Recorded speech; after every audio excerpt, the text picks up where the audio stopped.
Right. నేడు గాంధీ భవన్లో Telangana Congress party విస్తృత స్థాయి సమావేశం జరగనుంది. మధ్యాహ్నం 2 గంటలకు జరగనున్న ఈ సమావేశానికి పీసీసీ చీఫ్ మహేష్ కుమార్ గౌడ్ అధ్యక్షత వహిస్తారు.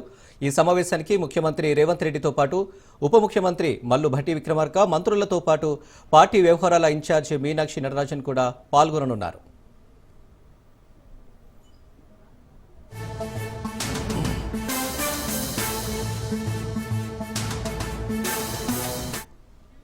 మీనాక్షి నటరాజన్ పార్టీ వ్యవహారాల ఇన్ఛార్జిగా నియమితులైన తర్వాత తొలిసారి హైదరాబాద్కు వచ్చారు. హైదరాబాద్ చేరుకున్న నటరాజన్కు టీపీసీసీ చీఫ్ స్వాగతం పలికారు. ఈ సందర్భంగా నూతన ఏఐసీసీ రాష్ట్ర వ్యవహారాల ఇన్ఛార్జ్ మీనాక్షి నటరాజన్ సీఎం రేవంత్ మర్యాదపూర్వకంగా కలిశారు. వీరితో పాటు మంత్రులు పొన్నం ప్రభాకర్, కొండ సురేఖ ఉన్నారు.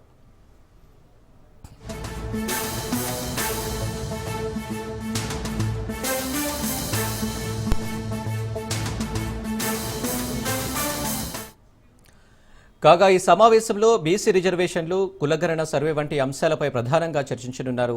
పార్టీ బలోపేతానికి సంబంధించిన అంశాలపై కూడా ఈ సమావేశంలో చర్చ జరిగే అవకాశం ఉంది.